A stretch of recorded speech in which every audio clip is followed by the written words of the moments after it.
Hello everyone. कैसे हैं आप सब? सो आई होप कि आप सब बहुत अच्छे होंगे।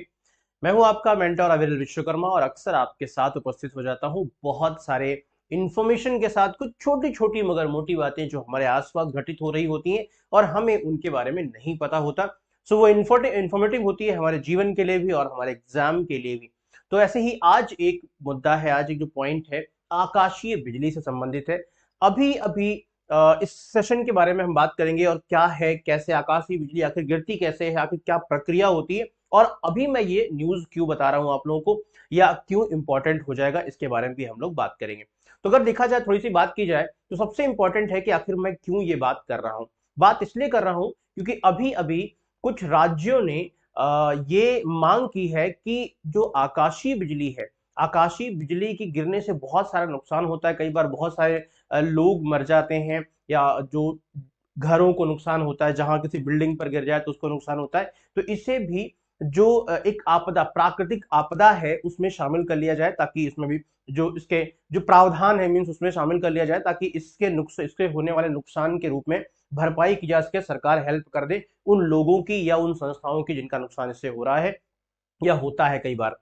तो इनके बारे में कुछ राज्यों ने मांग की है, जिसकी वजह से अभी मैं आपको ये बात बता रहा हूं और इसके साथ साथ क्या है इसकी भी जानकारी हो जाएगी। तो इंपॉर्टेंट है। अच्छा, अगर राज्यों ने मांग की है तो जरूरी तो फिलहाल है कि इस पर एक कानून बने, इसको प्राकृतिक आपदा में लाया गया, लेकिन यह है कि इसके बचाव की अगर देखा जाए तो भारत ने बड़े उपाय भी कर रखे हैं। तो हम बात करते हैं कि भारत के पास जो अपना जो उसका, जैसे बिजली गिरती है, सपोज करो कि बिजली कहीं गिरती है या आकाशीय बिजली, तो उससे गिरने से पहले ही हमें यह सूचना मिल जाए, इसके लिए हमारी अपनी प्रणाली है। हमने अपनी एक प्रणाली विद्युत जो विकसित कर रखी है, जो हमारे पास है। और एक बात बता दें, पूरी दुनिया में मात्र 5 देश ऐसे हैं जिनके पास ये प्रणाली है और उसमें से एक भारत भी है अपना, जो इस प्रणाली को अपने पास रखता है, जिसमें कि 5 दिन से लेकर 3 घंटे पहले तक की सूचना जारी की जा सकती है, मिल सकती है। तो ये सारी चीजें हो जाती है। दूसरी चीज ये है कि जैसे हमारे पास जो कोष है, हालांकि ये विद्युत बिजली का जो आकाशीय बिजली का गिरना है उससे अलग तरह की क्षति होती है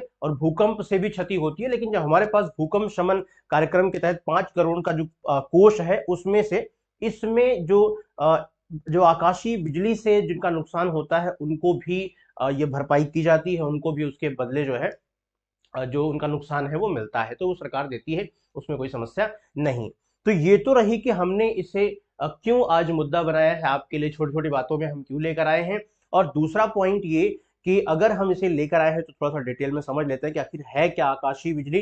तो ये तो बात हुई इसकी, लेकिन अब हम बात करेंगे आकाशीय बिजली है क्या, तो उसके बारे में कैसे, क्यों, क्या और कैसे ये काम करता है। तो सबसे इंपॉर्टेंट चीज ये है कि क्या है, यह एक प्राकृतिक प्रक्रिया है, नेचुरल एक कह सकते हैं कि रिएक्शन है। किसका रिएक्शन है उसके बारे में बात करेंगे। तो होता क्या है कि ये दो तरह से होती है। आपने देखा होगा जब बारिश के मौसम में, गर्मियों के मौसम में जब बारिश होती है, तो बारिश में आपने अक्सर आकाश में बिजली चमकती हुई जरूर देखा होगा, बहुत बार देखा होगा आकाश में बिजली चमकती हुई ना। और कई बार उन्हीं में से एक जो किरण है वो नीचे कभी बार धरती में भी आपको दिख जाती है। अगर सीधे नहीं भी आपने देखा होगा तो कम से कम वीडियो के माध्यम से जरूर देखा होगा।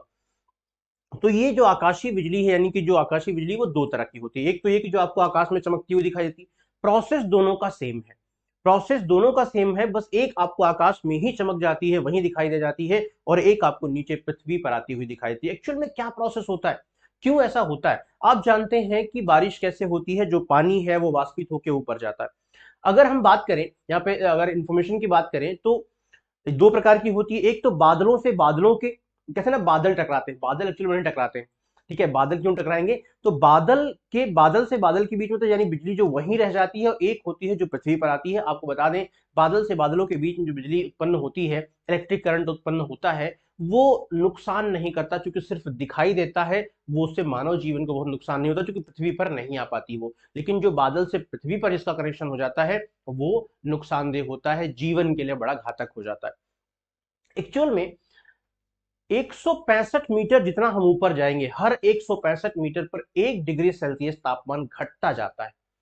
और ऐसे ही धीरे धीरे जब पानी जो है वाष्पित होकर, यहां पर आपको इमेज के माध्यम से दिख रहा होगा कि पानी वाष्पित होकर गर्मियों के महीने में जब ऊपर जाता है, तो धीरे धीरे वो ऊपर जाता है, जाता रहता है, और एक स्टेज पर आता है जहां पर वो उसका तापमान जो है माइनस में पहुंच जाता है, वो पानी जम जाता है, बर्फ बन जाता है वहां पे। अब बर्फ के ढेर सारे एक तरह के पूरे बादलों के बीच में बर्फ का पूरा एक अंबार लग गया पानी का। अब सोचो कि ये जो बर्फ है उसमें इलेक्ट्रिक करंट भी है, क्योंकि वो रेगुलर गतिमान है, और गतिमान है तो घर्षण भी हो रहा है उनका आपस में, हवा के साथ घर्षण है, बादलों का जो पूरा बंद रहता तो उसके साथ भी घर्षण है, कई सारी गैसें होती हैं वहां बादलों को बनाने के लिए, तो उनके साथ भी घर्षण है। तो ऐसी कंडीशन में क्या होता है कि वो जो घर्षण है वो एक क्या विद्युत उत्पन्न करता है, स्टैटिक जो इलेक्ट्रिसिटी है वो उत्पन्न करता है। तो पानी ऊपर जाकर जमने लगता है और बर्फ बन जाता है, पहली चीज। दूसरा, फिर क्या होता है, बर्फ के टुकड़े जब आपस में टकराते हैं, घर्षण करते हैं, तो उससे क्या होता है, एक स्टैटिक करंट जो है जनरेट हो जाता है, ठीक है ना। अब उसमें क्या होता है, उस स्टैटिक करंट में मान लो कि ये सपोज करो कि हमने देख लिया ये बर्फ का टुकड़ा। अब इसमें क्या होता है कि इसके जो ऊपरी हिस्से में क्या होता है, इसका पॉजिटिव चार्ज होता है और निगेटिव चार्ज जो होता है वो नीचे हो जाता है, यहां पर निगेटिव चार्ज है।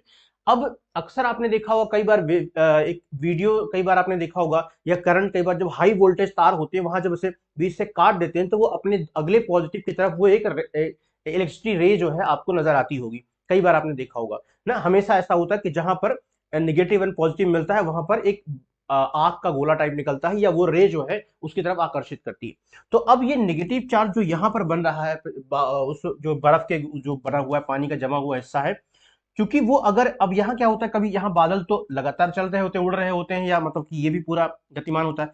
अब ऐसी कंडीशन में ये नेगेटिव चार्ज अगर यही बादल के पास ही कहीं पॉजिटिव चार्ज मिल गया तो यहाँ से यहाँ तक कनेक्शन होगा और यहाँ पर बिजली उत्पन्न हो जाएगी, जो आपको आकाशीय बिजली दिखाई देती है, आकाश में बिजली दिखाई देती है। लेकिन अगर ये यहां पर ना पाकर इसका जो कनेक्शन है वो नीचे जो पृथ्वी है यहां से कहीं से आपको इसको पॉजिटिव चार्ज मिल गया, अगर इसको पॉजिटिव चार्ज कहां से मिल गया, यहां से कहीं से पॉजिटिव चार्ज मिल गया, तो क्या हो जाएगा, तो ये जो रे है जो यहां जा रही है वो रे कहां आएगी, यहां अपने पॉजिटिव पॉजिटिव और नेगेटिव को मिलाने के लिए यहां आ जाएगी। और यही है आकाशीय बिजली जो पृथ्वी पर आपको दिखाई देती है, जहां भी ये करंट, क्योंकि वो स्टैटिक और हाई वोल्टेज करंट होता है, तो ऐसी कंडीशन में ये हाई वोल्टेज करंट बहुत नुकसान करता है, और जहां भी ये करंट आता है जिससे भी कनेक्ट करता है, जहां भी ये मिल पाता है उसे नुकसान पहुंचाता है, जला देता है। अगर ह्यूमन लाइफ, अगर कोई व्यक्ति इसके संपर्क में आता है तो फिर वो क्या होता है, अब उसका नुकसान हो जाता है, ठीक है ना। तो ये भी आपको ध्यान में रखना पड़ेगा, ठीक है ना।